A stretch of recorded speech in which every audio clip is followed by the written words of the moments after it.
Dirty Birds, what's up? And welcome to another Atlanta Falcons podcast. I'm your host, Will McFadden. I am joined by Terrin Waack. Terrin, we are here to talk about some free agent wide receivers. You've got a list up on atlantafalcons.com, your top 5 free agent wide receivers who the Atlanta Falcons could consider if they are in the market for a wide receiver this free agency, which is set to begin in less than a week, March 12th. As we get closer to free agency, like what excites you about this specific time in the NFL kind of offseason?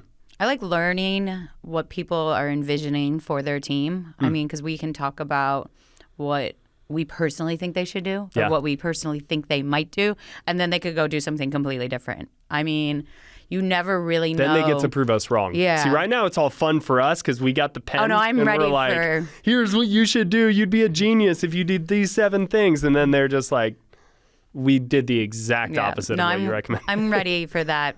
You were wrong. Okay. And it is what it is. There you go. I probably will be. I mean, they're not going to sign all 5 of these.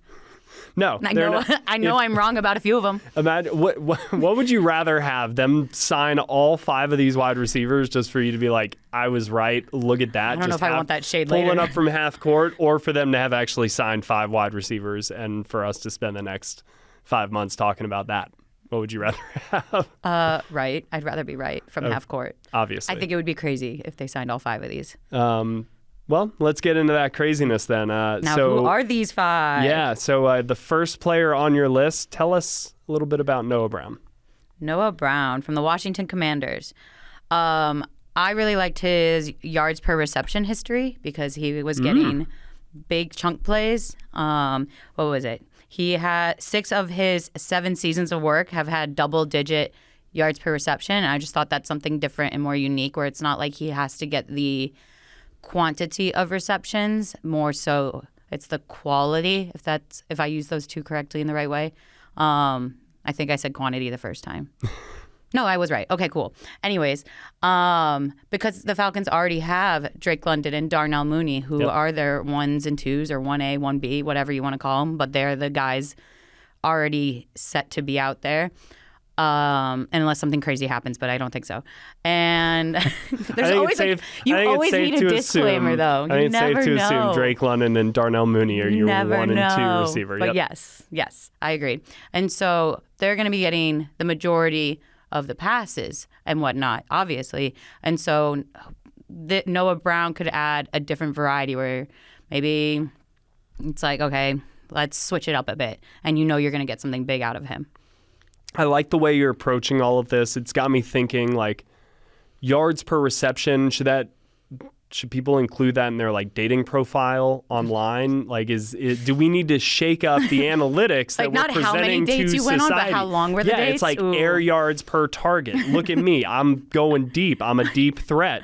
Are you interested? Let's go. Not if you're dropping the ball. How do we present ourselves to the world? Yards per completion. Terrin, you got some ideas here, and I don't think you're off base. Got to shake it up a bit. But yeah, no, I think Noah Brown, what he was able to do for Washington was like exactly the vision that you would have here in Atlanta. A little bit, kind of like what Van Jefferson was supposed to be, just that deep threat. Scotty Miller, you need that speed element. I think Darnell Mooney brought it to this team, so you can never have enough, and that third slot guy is a really good place to have it. So Noah Brown is a good pick. But your next player, I don't think fits the exact same No, it's very different. category.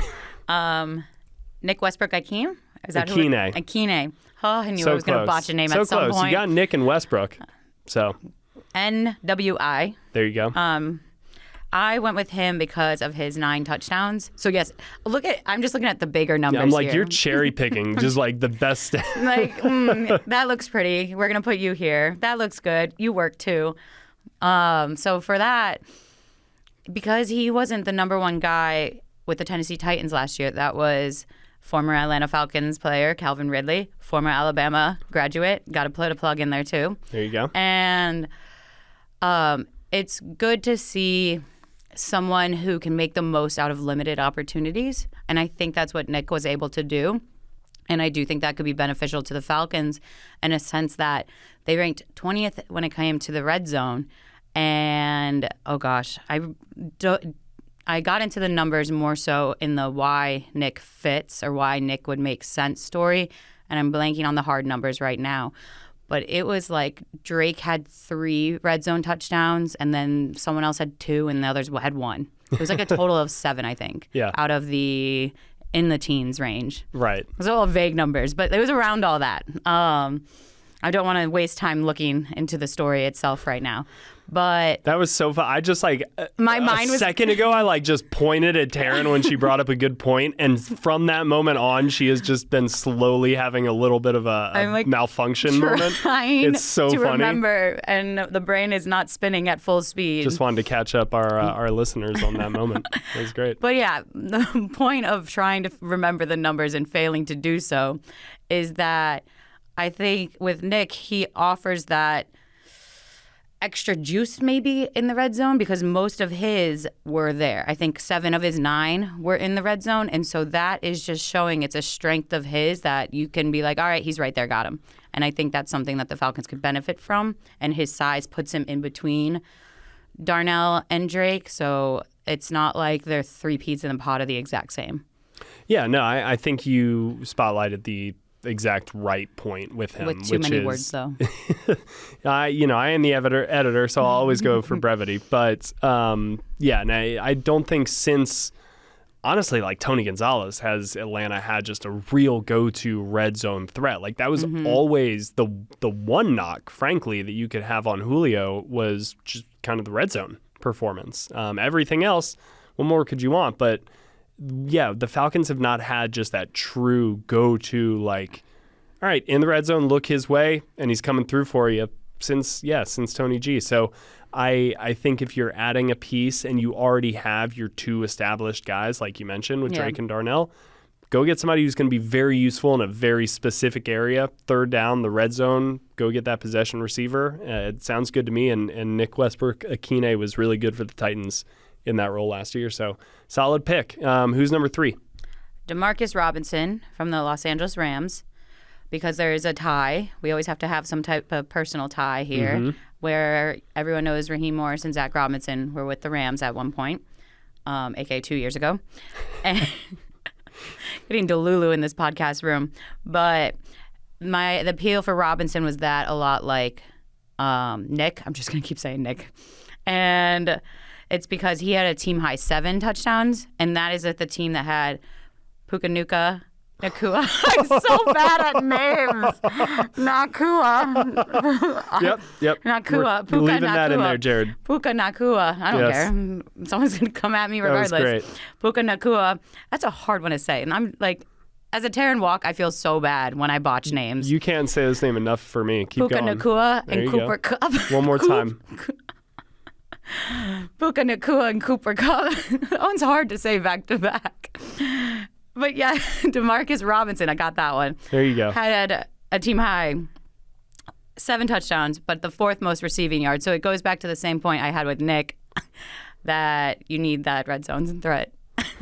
Puka Nakua. Puka Nakua.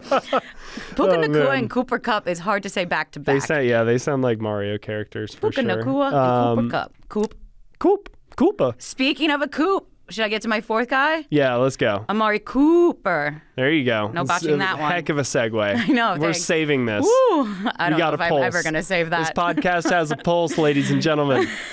Why Amari Cooper? Because I think he would add such a veteran presence and be a good influence too. Not that they need a good influence, but I think it'd be a good veteran presence to those of Darnell Mooney and Drake London. And you also have like a Casey Washington in there who's very young. So that's like the main thing, but also like he's at this point in his career where I can't say he's not in the peak, but it is like last season was a down season for him. So maybe like it's a big deal where he wants to work with a younger offense and help them, and kind of it's more of that personal aspect and veteran aspect for this.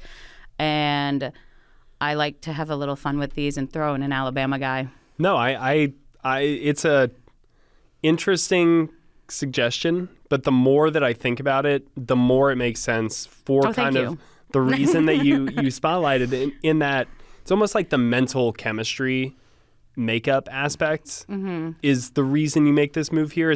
I'm almost thinking about this move like it's more for Raheem Morris than anybody else. It's more for like, who on that offense is going to be a little bit of an avatar for what the team, and I know Raheem hates like the whole identity conversation. Yeah. But when you look at Atlanta's offense, there's a lot of exciting players.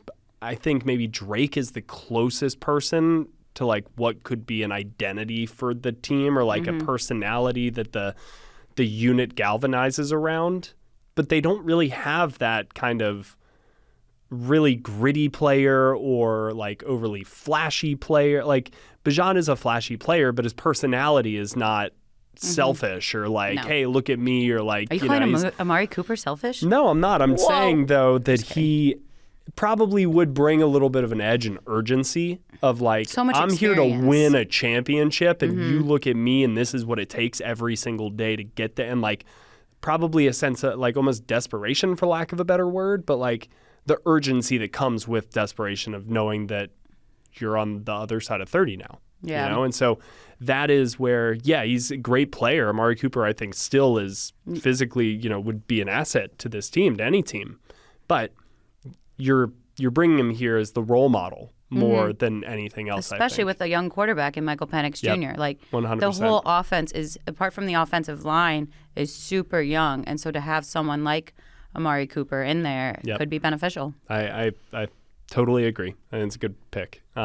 You've got a couple of in-house options here, so why don't we really quickly, we can lump these two guys together. Yes. Rondale Moore, because I was very intrigued by him during training camp before he got injured. Like, I think the battle between him and Ray McCloud for the third wide receiver spot was very interesting and fun to watch, and seeing like Rondale start to get more first team reps only to be cut short by that injury. It's kind of like a what if, and like I want to see what he could do in this offense.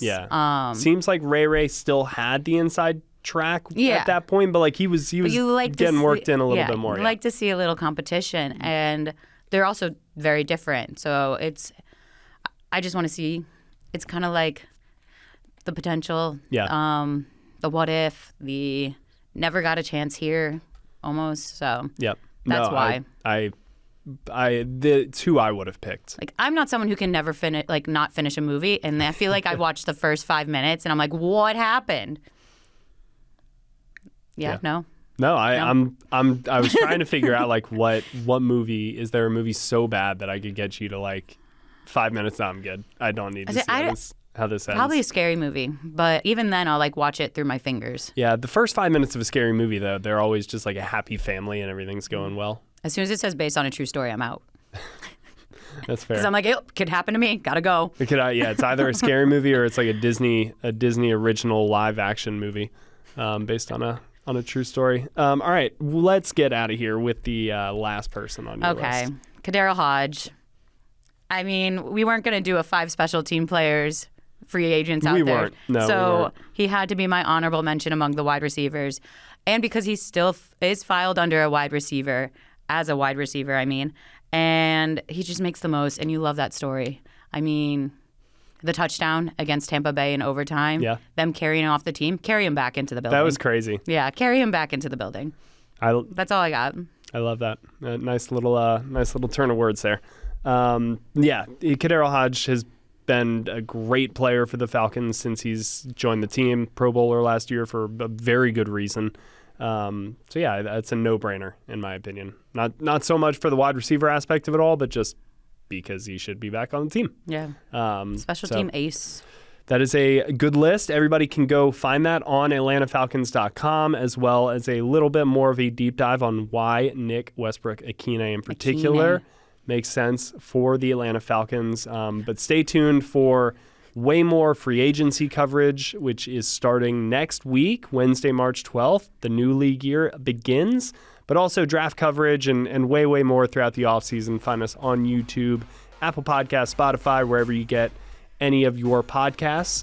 But for Terrin Waack, I am Will McFadden. I feel like you can say Terrin Waack just because I botched so many names during this. I started it with Terrin Waack. That's what I was ready to set that precedent the entire way. But Yeah, no. I unlike you, my mouth works. My apologies. Oh my gosh, I cannot speak today. Let me wrap this up and get us out of here, Terrin, for your own sake at this point. So thank you guys so much for listening. We will see you guys next time.